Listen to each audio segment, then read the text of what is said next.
الحمد لله الحمد لله وحده والصلاة والسلام على من لا نبي بعده أما بعد فأعوذ بالله من الشيطان الرجيم بسم الله الرحمن الرحيم إلا تنصروه فقد نصره الله إذ أخرجه الذين كفروا ثاني اثنين إذ هما في الغار إذ يقول لصاحبه لا تحزن إن الله معنا فأنزل الله سكينته عليه وأيده بجنود لم تروها وجعل كلمة الذين كفروا السفلى وكلمة الله هي العليا والله عزيز حكيم صدق الله العظيم. وعن ابن عمر رضي الله تعالى عنهما قال قال رسول الله صلى الله عليه وسلم أنا أول من تنشق عنه الأرض ثم أبو بكر ثم عمر ثم آتي أهل البقيع فيحشرون معي ثم أنتظر أهل مكة حتى أحشر بين الحرمين أو كما قال عليه الصلاة والسلام.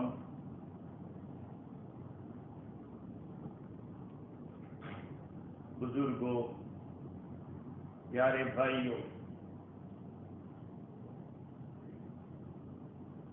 ہمارا جو علم ہے، انسان کے پاس جو نالج ہوتا ہے وہ اکثر و بیشتر اگلوں کی زندگیوں سے ہوتا ہے. جو علم ہے اور جو نالج ہے وہ اگلوں کی زندگی ہے، وہ ہمارا علم ہوتا ہے. بھائی حضور اکرم صلی اللہ علیہ وسلم کی زندگی ہم آپ کے سامنے پیش کر رہے ہیں، وہ ہمارا علم ہے. خلفائے راشدین رضی اللہ عنہم کی زندگی آپ کے سامنے پیش کر رہے، اس کو علم کہا جاتا ہے. تو ہمارے پی جی کے اندر ایک بہت بڑے مبلغ اور داعی مولانا غلام دیسائی رحمۃ اللہ علیہ آئے تھے. بہت پرانی بات ہے، میں نے ان کی زبانی سنا تھا طالب علم کی زندگی. جب میں اسٹوڈنٹ تھا تو ان کے ہی گاؤں میں پڑھ رہا تھا. انہوں نے یہ بات بتلائی تھی کہ ہمارا علم اگلوں کی زندگیاں، یہ ہمارا علم ہے. یعنی لوگوں کی جتنے بڑے لوگوں کی زندگی آپ کے سامنے ہوگی اتنا علم آپ کا بڑا ہوگا. اس لیے ہم لوگوں کو چاہیے کہ اگلوں کی زندگی سے واقف رہیں. ہاں، وہ بڑے کیسے بنے، ان کے بڑے ہونے کی نشانی کیا تھی اور ان کے تجربات کیا تھے، کیونکہ اس سے راہیں کھلتی ہیں. بعض کتابوں میں لکھا کہ جب اہل اللہ کی زندگی بیان ہوتی ہے کہ اللہ کی خصوصی رحمتیں آتی ہیں. تو میں نے سوچا کہ ایک جمعہ میں تو خلفائے راشدین رضی اللہ عنہم کی زندگی کہاں بیان ہو سکتی ہے، اس لیے کہ 4 آدمیوں کی زندگی، اور وہ بھی ایک آدھ 2 دن کی بات نہیں ہے، کئی سالوں کی لائف ہے ان کی. تو میرے عزیزوں، حضور اکرم صلی اللہ علیہ وسلم کے بعد کون ذمہ داری سنبھالے گا یہ حضور کے زمانے میں ہی طے تھا. اس کو یوں کہا جائے کہ ان حضرات کی خلافت منصوص ہے. رسول اکرم صلی اللہ علیہ وسلم کے واضح اشارے ملتے ہیں، واضح الفاظ ملتے ہیں. جیسے کہ میں نے روایت نقل کی، ترمذی شریف کی یہ روایت، عبداللہ ابن عمر رضی اللہ عنہما فرماتے ہیں رسول اللہ صلی اللہ علیہ وسلم نے ارشاد فرمایا کہ سب سے پہلے جس کی زمین پھٹے گی وہ میں رہوں گا. یعنی قیامت کے لیے اللہ تعالیٰ ساری دنیا کو ختم کر کے دوبارہ جب اٹھائے گا تو سب سے پہلے میری زمین پھٹے گی اور میں زمین سے نکلوں گا.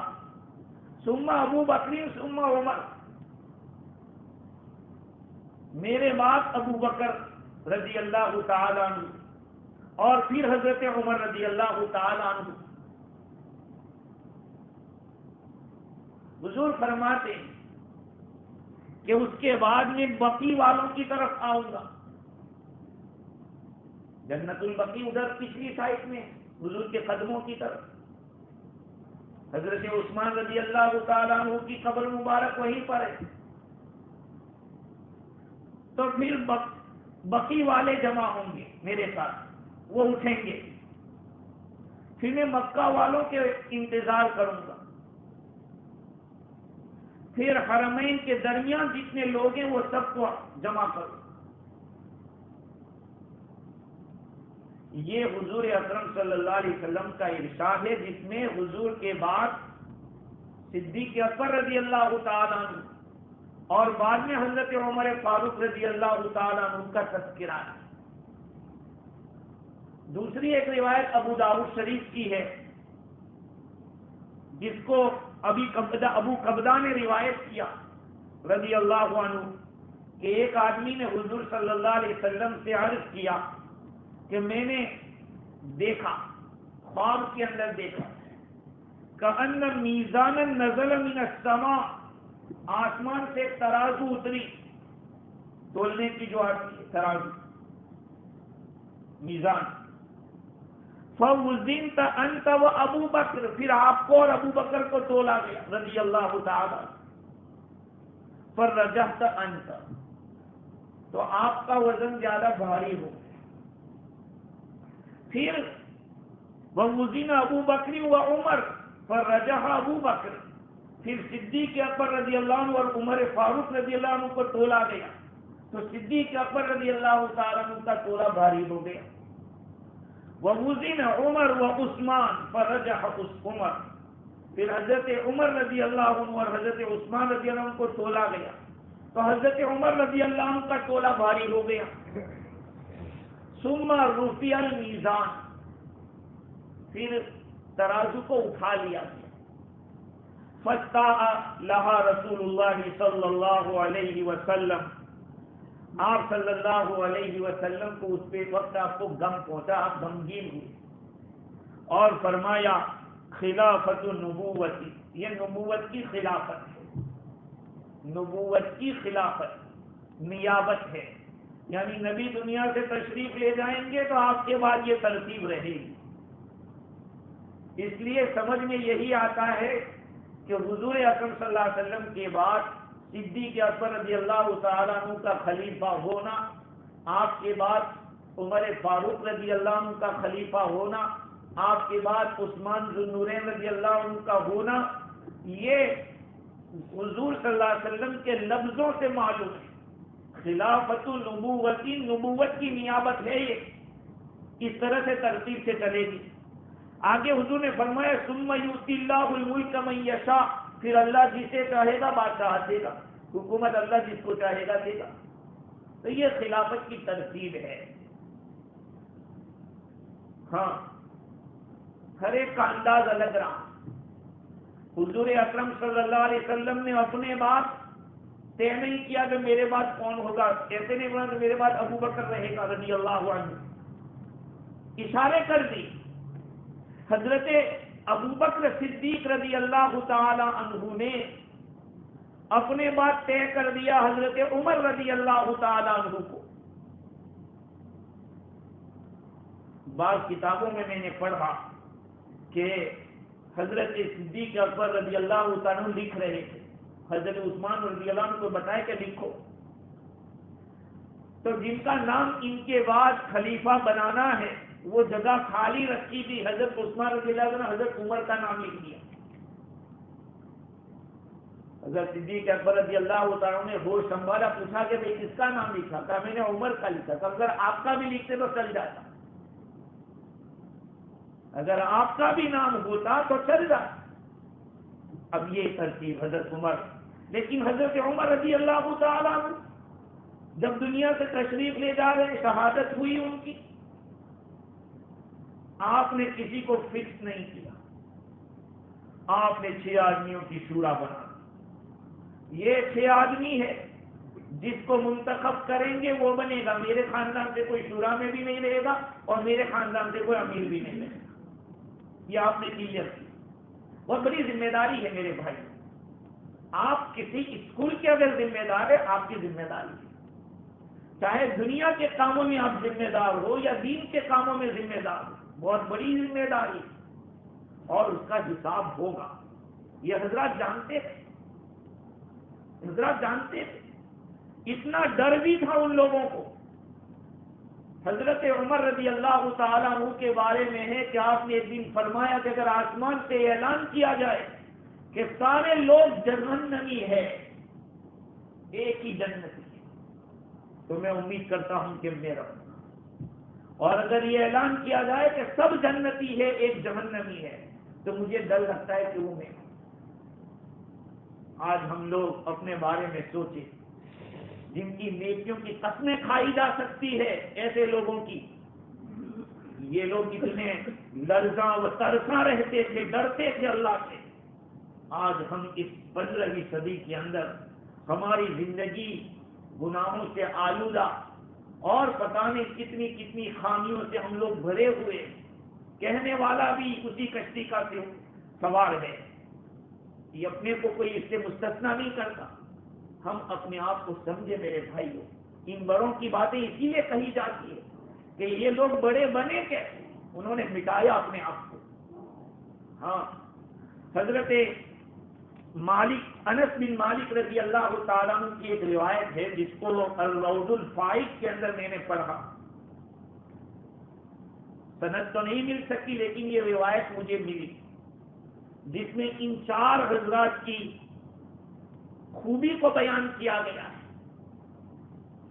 کہ حضور اکرم صلی اللہ علیہ وسلم نے ارشاد فرمایا کہ لحوضی 4 ارکان, میری جو حوض ہے حوض کوثر جس کو کہتے ہیں, اس کے 4 کنارے ہوں گے, 4 کارنر, 4 رکن ہوں گے. فاول رکن منها فی ید ابی بکر, ان میں سے جو پہلا رکن ہوگا وہ صدیق اکبر رضی اللہ عنہ کے ہاتھ میں ہوگا. والثانی فی ید عمر رضی اللہ عنہ, اور دوسرا جو رکن ہوگا وہ حضرت عمر رضی اللہ تعالی عنہ کے ہاتھ میں. والثالث فی ید عثمان رضی اللہ عنہ, اور تیسرا رکن عثمان ذو النورین رضی اللہ عنہ کے ہاتھ میں ہوگا. والرابع فی ید علی, اور چوتھا رکن حضرت علی رضی اللہ عنہ کے ہاتھ میں ہوگا. اب آگے دیکھیے, فمن احب ابا بکر وابغض عمر وابغض علیا لم يصب. فمن احب ابا بکر وابغض عمر, جو آدمی صدیق اکبر رضی اللہ عنہ سے محبت کرتا ہے اور عمر فاروق رضی اللہ تعالیٰ عنہ سے دشمنی رکھتا ہے, تو یہ نہیں کہ حضرت ابوبکر رضی اللہ عنہ کو حوض کوثر سے پلا دیں گے, نہیں پلائیں گے. جو حضرت عمر سے محبت کرتا ہے اور حضرت عثمان رضی اللہ عنہ سے بغض رکھتا ہے, تو یہ نہ سمجھے کہ صرف حضرت عمر مجھے پلا دیں گے, اور جو حضرت عثمان سے محبت کرتا ہے اور حضرت علی رضی اللہ تعالیٰ عنہ سے بغض رکھتا ہے, تو یہ نہ سمجھے کہ حضرت عثمان پلا دیں گے. یہ صحابہ کرام, یہ 4 خلفاء, 4 کی محبت اور سارے صحابہ کی محبت ضروری ہے. آج کی دنیا کے اندر ہوتا یہ ہے کہ کسی مولانا سے تعلق ہو تو دوسرے سے نفرت. بھائی محبت سب سے کرو، کہ کسی ایک سے کرو، نفرت کسی سے مت کرو. ہاں نفرت کسی سے مت کرو، چاہے محبت ایک سے کرو. سارے صحابہ کرام کی محبت ضروری ہے، مہاجرین کی محبت بھی، انصار کی محبت بھی، یہ ایمان کا تقاضا ہے. ہم نے صحابہ کے مقام کو پہچانا نہیں. آج کی دنیا میں ایسا ہوتا ہے کہ ایک مولانا سے اگر محبت ہے وہ مولانا اپنے قریب رکھتا ہے، اس کے دل میں دوسرے کی نفرت ہے. اس کو سبق سکھانا پڑے گا کہ اگر ہم سے محبت ہے دوسرے علماء سے بھی رکھو.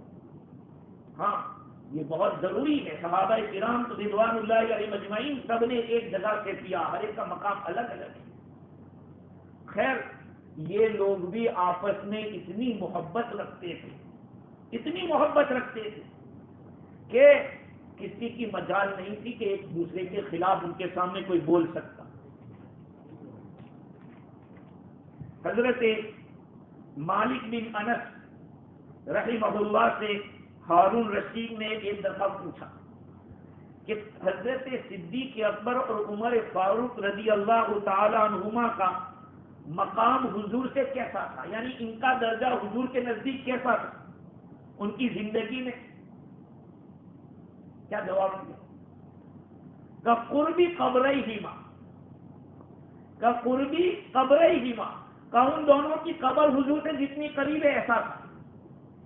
اب دیکھیے حضور اکرم صلی اللہ علیہ وسلم کی قبر مبارک ادھر ہے، پھر دوسرے نمبر پہ صدیق اکبر رضی اللہ عنہ پیچھے ہے، پھر تھوڑی پیچھے حضرت عمر رضی اللہ تعالیٰ عنہ کی ہے، پھر ایک جگہ خالی حضرت عیسیٰ علیہ السلام کے لیے.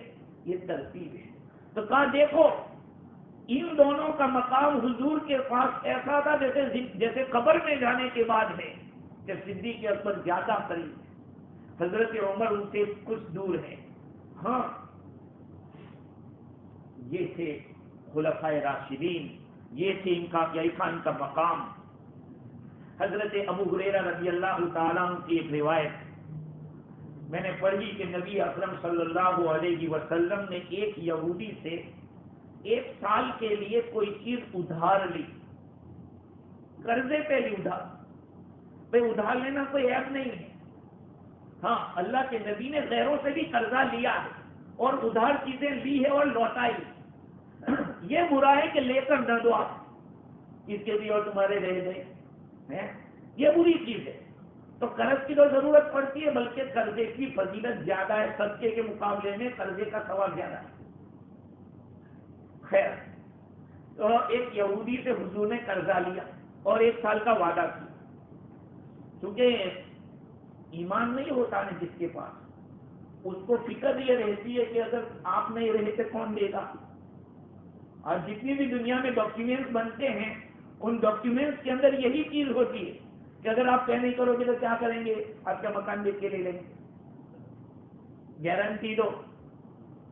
کیوں گارنٹی مانگتے؟ تو اس نے بھی حضور اکرم صلی اللہ علیہ وسلم سے گارنٹی مانگی کہ رأیت ان جیت ولم اجدک، آپ کی کیا رائے ہے کہ میں آپ کے پاس اپنا قرضہ وصول کرنے کے لیے آؤں اور آپ کو نہ پاؤں تو کیا کریں گے؟ حضور صلی اللہ علیہ وسلم نے ارشاد فرمایا کہ ہاں. اس نے پوچھا فیلا من اذهب، میں کس کے پاس جاؤں؟ فقال الى ابی بکر رضی اللہ عنہ، کہا کہ ابو بکر رضی اللہ عنہ کے پاس جا. قال فإن لم اجد، کہا اچھا ان کو نہ پاؤں تو پھر؟ فرمایا قال الى عمر، کہا عمر کے پاس جانا رضی اللہ عنہ.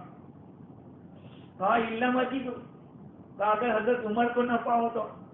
فرمایا ان استطعت ان تموت اذا مات عمر فمت، کہ اگر عمر گزر جاوے اور پھر تو دیکھے کہ کس کے پاس تو مر جانا. پھر اب کتنی لمبی گارنٹی مانگ رہا ہے. حضور نے ترتیب وہی رکھی، صدیق اکبر پھر عمر فاروق رضی اللہ تعالی. اب وہ اتنا لمبا کہاں جینے والا ہے تو کہ اتنے سارے سوال کر رہا ہے. تو ہم لوگ میرے عزیزوں اتنی لمبی سوچتے ہیں، کہتے ہیں ہم 2 سال کے بعد ہی جا جائیں گے، 3 سال کے بعد حج میں جائیں گے. ارے 3 سال 3 مہینے کس نے دیکھے؟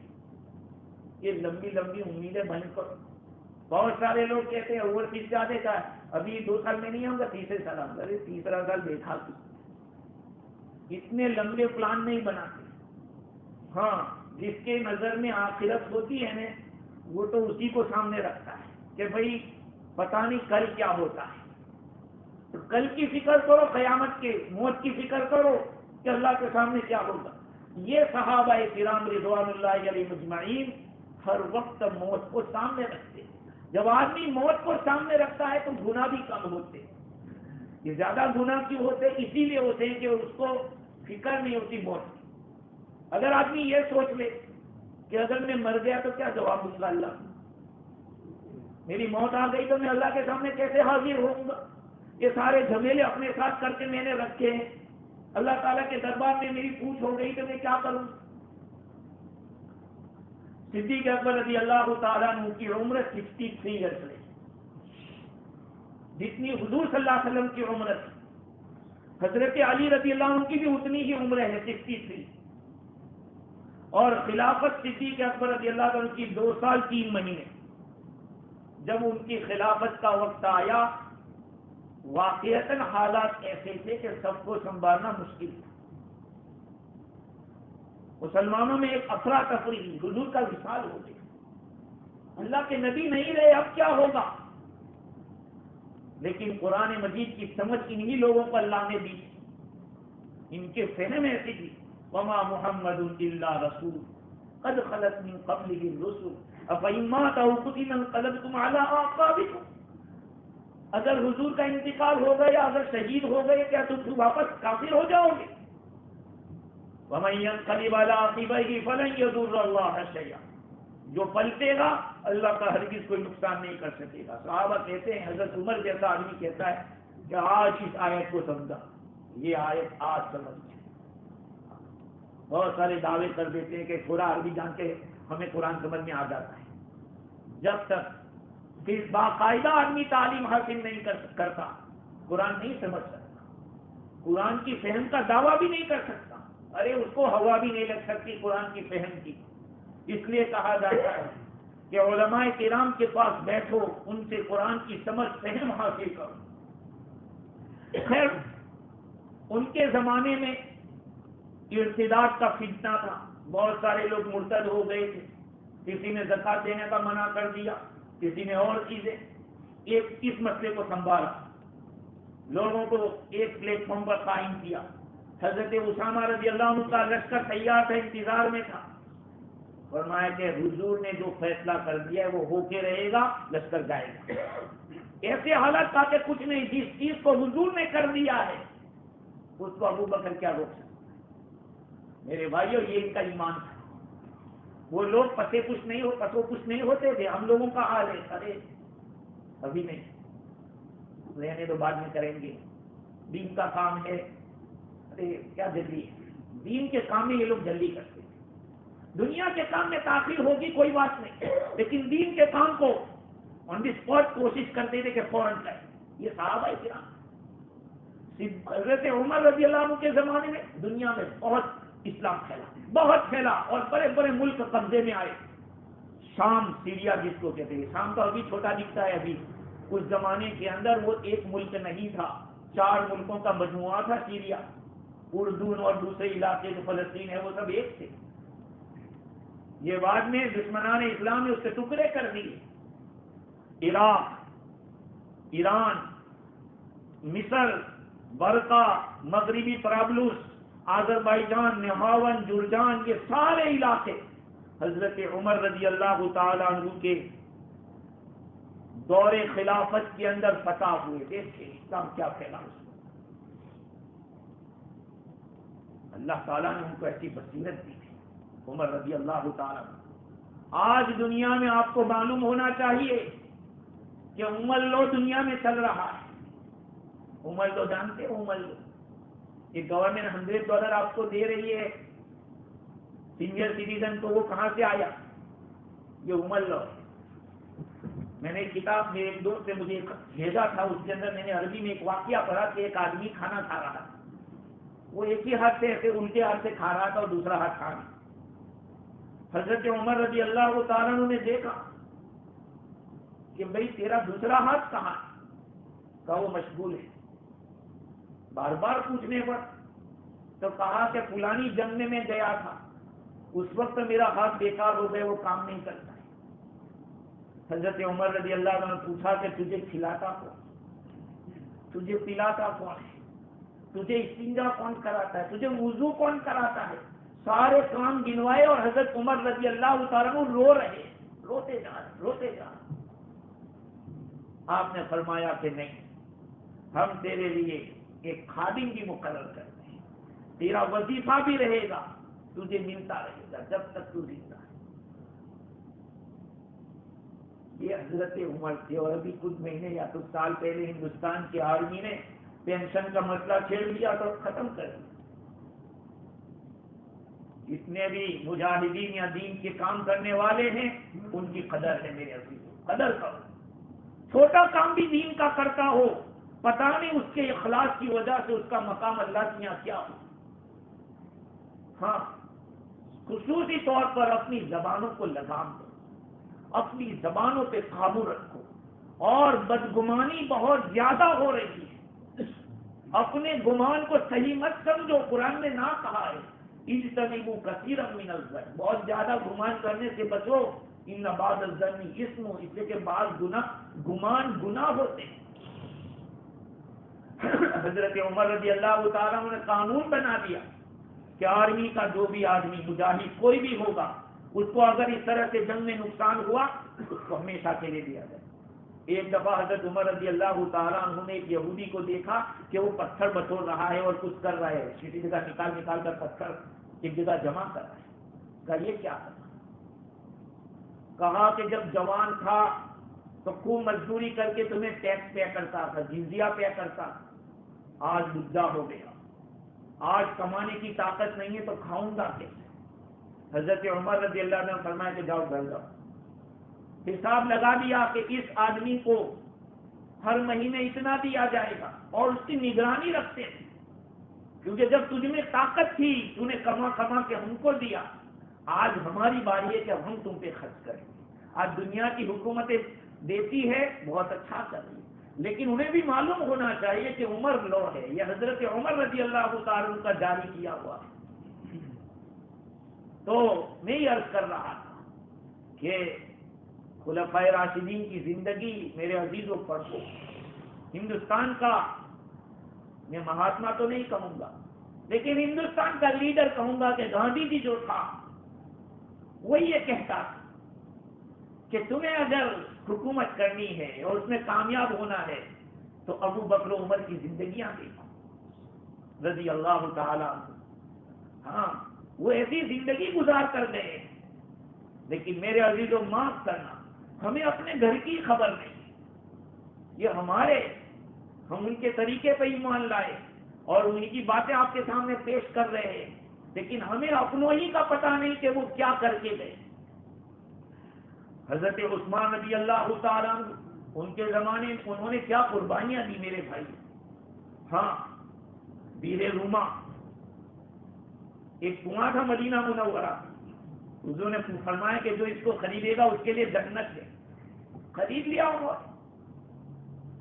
حضرت عثمان رضی اللہ تعالیٰ عنہ نے جیش العسرہ میں اتنی محنت مدد کی، اتنی مدد. بعض روایات میں کہ اللہ کے نبی دعا کرے کہ اللہ تو عثمان سے راضی ہو جا، میں اس سے راضی ہوں. ہاں، ان کے زمانے کے اندر بھی بہت کام ہوا. قرآن مجید کو جمع کیا صدیق اکبر رضی اللہ عنہ نے، اور قرآن مجید کو ایک قرات کے اوپر جمع کیا حضرت عثمان رضی اللہ عنہ کے زمانے. بلکہ جو کنواں انہوں نے خرید کر وقف کیا تھا، کتابوں میں لکھا ہے کہ وہ اس کنویں سے اسی طرح پانی بھرتے تھے جیسے عام پبلک بھرتی تھی، جیسے لائن میں سب کھڑے رہتے وہ بھی ایسے ہی رہتے. صحابہ کرام کیا سادگی تھی میرے بھائی. ہمارے اندر سے سادگیاں ختم ہو گئی. ہمارے یہاں زیادہ شو آف ہو گئے، شو آف دکھاوا. جس وقت حضور اکرم صلی اللہ علیہ وسلم کا وصال ہوا، وصال کے بعد اب خلافت کا مسئلہ تھا کہ کون خلیفہ بنایا جائے. محاذ انصاری نے کسی نے یہ کہہ دیا کہ ہم میں سے ایک امیر، تم میں سے ایک امیر. منا امیر ومنکم امیر، یہ کہا۔ حضرت عمر رضی اللہ تعالیٰ عنہ نے کیا جواب دیا؟ سیفان فی غمد اذن لا یصلحان یا لا یصلحان، دو تلواریں ایک نیام میں نہیں ہو سکتی۔ کیسا لفظ ہے ایسا؟ دو تلواریں ایک نیام کے اندر آوے، کہا نہیں ہوگا۔ پھر آپ صدیق اکبر رضی اللہ عنہ سے قریب ہوئے اور ان کا ہاتھ پکڑا اور فرمایا کہ صدیق اکبر کے اندر جو مناقب ہے، جو فضائل ہے، کون ہے جس کے پاس 3 فضیلتیں؟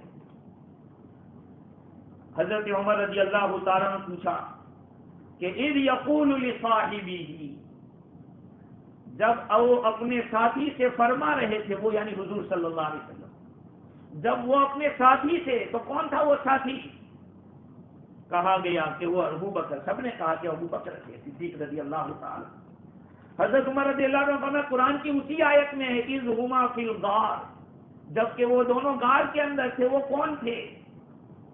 کہا نبی صلی اللہ علیہ وسلم و ابو بکر، کہا صدیق، حضور صلی اللہ علیہ وسلم اور صدیق اکبر تھے۔ حضرت عمر رضی اللہ تعالیٰ عنہ نے فرمایا ان اللہ معنا، اللہ ہمارے ساتھ ہے۔ تو کس کے ساتھ؟ کہا کہ حضور کے ساتھ اور صدیق اکبر کے ساتھ۔ فرمایا یہ 3 فضائل کوئی بتلا دے، کسی کے اندر یہ خوبیاں ہو بتلا دے، کوئی نہیں بتلا سکتا۔ سب نے کہا نعوذ باللہ ان نتقدم ابا بکر، کہ ہم اللہ کی پناہ مانگتے ہیں کہ ابو بکر سے ہم آگے بڑھ جائیں۔ ہاں، ایک مرتبہ حضور اکرم صلی اللہ علیہ وسلم نے دوپہر کے وقت یا شام کے وقت معراج کا واقعہ پیش کیا کہ میں اس طرح سے گیا، اور حضور نے فرمایا کہ مجھے میرا ہاتھ جبریل نے پکڑا اور جنت کے دروازے تک لے گئے، دکھا دیا مجھے جنت کے دروازہ کہ یہ جنت ہے جہاں آپ کی امت داخل ہوگی۔ اب حضرت ابو بکر صدیق رضی اللہ عنہ اس وقت حضور کی محبت اور شوق میں کہا کہ حضور میں بھی چاہتا ہوں کہ کاش کہ میں آپ کے ساتھ ہوتا، اس سفر میں کاش کہ میں آپ کے ساتھ ہوتا، کہ میں بھی کچھ دیکھ لیتا۔ حضور اکرم صلی اللہ علیہ وسلم نے فرمایا اما انک اول من يدخله من امتی، کہ ابو بکر میری امت میں سے اگر کوئی پہلے جنت میں جائے گا تو تو جائے گا۔ یہ ہے ابو بکر صدیق رضی اللہ عنہ کا مقام۔ ہاں میرے بھائیوں، ہم اپنے بڑوں کے حالات کو پڑھیں، ان کی زندگیاں سنیں۔ یقیناً ہم زندگیوں کی سنیں گے، ان لوگوں کے حالات دیکھیں گے تو ہمیں پتہ چلے گا کہ ان لوگوں نے کیسی قربانیاں دی اور ان لوگوں نے کس طرح سے اپنے آپ کو پیش کیا۔ صحابہ کرام رضوان اللہ علیہ مجمعین کے درمیان ان حضرات کا مقام مسلم تھا کہ پہلا مقام صدیق اکبر کا، دوسرا عمر فاروق رضی اللہ عنہ، تیسرا حضرت عثمان۔ چنانچہ بخاری شریف کے اندر 3655 نمبر کی ایک حدیث ہے، اس میں عبداللہ بن عمر رضی اللہ تعالیٰ عنہ فرماتے ہیں کہ ہم لوگ حضور کے زمانے میں ابو بکر، عمر اور عثمان، ان کو سب کے درمیان اختیار کرتے، نہیں سب صحابہ کرام میں ان کا مقام یہ ہوتا تھا، پہلے صدیق اکبر، پھر حضرت عمر، پھر حضرت عثمان۔ یہ اب آپ کہیں کہ حضرت علی کا نام کیوں نہیں آتا؟ حضرت علی رضی اللہ تعالیٰ کا نام اس لیے نہیں لیا جاتا کہ یہ تینوں کے زمانے تک تو اچھی طرح چلا۔ حضرت عثمان رضی اللہ عنہ کی شہادت کے بعد اختلاف ہو گیا، پھر کس کو بنایا جائے؟ حالانکہ اہل سنت والجماعت کے نزدیک حضرت علی رضی اللہ تعالیٰ عنہ خلیفہ راشد، خلفائے راشدین میں سے ہیں، بالکل بات پکی ہے، اور حضور نے ان کے بڑے مناقب بتائے۔ علی مجھ سے ایسا ہے جیسا کہ موسیٰ علیہ السلام کے ساتھ ہارون کا رشتہ تھا، اور یہ سے دوسری بات یہ ہے کہ حضرت ابو بکر صدیق رضی اللہ تعالیٰ عنہ کے خلیفہ بنائے جانے کے بعد جو پہلا خطبہ دیا، اس میں کہا کہ میں تم سے کوئی اچھا آدمی نہیں، اگر میں کوئی غلطی کروں تو تم مجھے سیدھا کرنا، لیکن میرے یہاں سب برابر رہیں گے، کمزور کو طاقت دی جائے گی، بے انصافی نہیں ہوگی۔ اس لیے میرے عزیزو، خلفائے راشدین رضوان اللہ تعالی علیہ مجمعین نے اپنی زندگی کے اندر وہ کارنامے انجام دیے کہ دنیا یاد کرتی ہے، بلکہ ان حضرات کے مناقب تورات میں بھی مذکور ہیں۔ آسمانی کتاب کے اندر اس نبی کی امت کے لوگوں کے مناقب ہیں۔ حضرت عمر رضی اللہ تعالیٰ عنہ کا رعب، ہاں، لیکن اس رعب کا مطلب یہ نہیں تھا کہ صحابہ کرام ان کی غلطی کو چلا دیتے، نہیں، ایک عورت بھی بول سکتی تھی۔ حضرت عمر رضی اللہ تعالیٰ عنہ کو پبلک کے سامنے ایک مرتبہ حضرت عمر رضی اللہ عنہ خطبہ دے رہے، سب کو سب کو ایک ایک چادر ملی تھی کپڑے میں، مال غنیمت میں یا بیت المال سے جو تقسیم ہوا اس میں۔ تو حضرت عمر رضی اللہ عنہ کے دو کہ کسی نے کہا کہ اسمعوا واطیعوا، حضرت عمر فرماتے کہ سنو اور اطاعت کرو، تو کسی نے کہا لا سمع ولا طاعة، نہیں سنیں گے نہیں مانیں گے۔ کہا کیوں بھائی؟ کہا کہ سب کو دو دو ملی، آپ کو سب کو ایک ایک چادر ملی، آپ کو دو کی، سب کے سامنے۔ کہا رکو۔ عبداللہ ابن عمر کہا، عبداللہ ابن عمر رضی اللہ تعالیٰ عنہ نے کہا کہ دیکھو میں نے اپنی چادر اپنے ابا کو دی ہے، اس لیے ان کے پاس دو چادر۔ صحابہ کرام میں اس طرح کی سادگی تھی اور معاملہ کلیئر تھی۔ کہا چلو اب تو آپ کہو، جو کہیں گے سنیں گے اور مانیں گے۔ یہ جذبہ تھا صحابہ کرام کا۔ تو میرے عزیزو، خلفائے راشدین کا مقام بہت اونچا ہے، اس لیے ہم سب کو یہ عقیدہ رکھنا چاہیے کہ خلافت کا جو یہ سلسلہ رہا بالکل منسوخ ہے۔ حضور صلی اللہ علیہ وسلم کی طرف سے یہ اشارے دے دیے گئے تھے کہ ترتیب اس طرح کی رہے گی۔ ہاں، چونکہ آج کا دور یوں کہا جاتا ہے کہ نالج کا دور ہے، تو چونکہ نالج کس جگہ سے آ رہا ہے وہ جاننا بہت ضروری ہے، کیونکہ شیعہ بھی اپنی باتوں کو پیش کر رہے ہیں اور دوسرے غلط عقیدے والے بھی اپنی باتیں پیش کر رہے ہیں، تو ہمیں کس کو لینا پڑے؟ اس لیے صحیح علم کا اس دور کے اندر ہونا بہت ضروری ہے۔ آج سے کچھ سالوں پہلے یہ موبائل نام کی کوئی چیز اتنی فیمس نہیں تھی، کوئی اس کے ذریعے اتنا استعمال اس کا نہیں کرتے تھے اور کوئی اتنی مسائل کی عاقلیں نہیں ہوتی تھی۔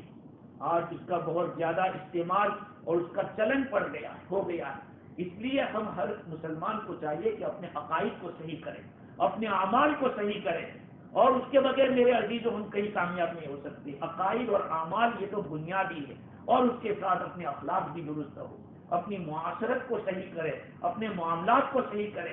آج ہم نے بھی کچھ چیزوں کو سمجھ رکھا ہے، بھائی نماز تو ہے فرض، اور صحیح ڈھنگ سے پڑھو گے تو تمام چیزوں میں انشاءاللہ کامیابی ہوگی، لیکن پورے دین کو سمجھنا ضروری ہے۔ ہاں، خلفائے راشدین کی لائف پڑھیں، حیات الصحابہ، حضرت مولانا یوسف صاحب رحمۃ اللہ علیہ نے جو کتاب لکھی ہے، یہ مت سمجھو کہ یہ ایسے ہی لکھنی چاہیے۔ اگر اس کو پڑھو گے تو تبلیغ سمجھ میں آئے گی، دعوت سمجھ میں آئے گی، اگر اس کو پڑھو گے تو تمہیں اخلاق سمجھ میں آئیں گے، اس کو پڑھیں گے تو معاملات سمجھ میں آئیں گے کہ معاملات کیسے کیے جاتے ہیں۔ خیر، اللہ تعالیٰ مجھے بھی اور آپ کو بھی دین کی صحیح سمجھ عطا فرماوے، عمل کرنے والا بناوے، صحابہ کرام سے سچی پکی محبت عطا فرماوے، اور اللہ تعالیٰ امت کی طرف سے ان تمام صحابہ کرام کو بہترین بدلہ عطا فرماوے۔ وآخر دعوانا الحمدللہ رب العالمین۔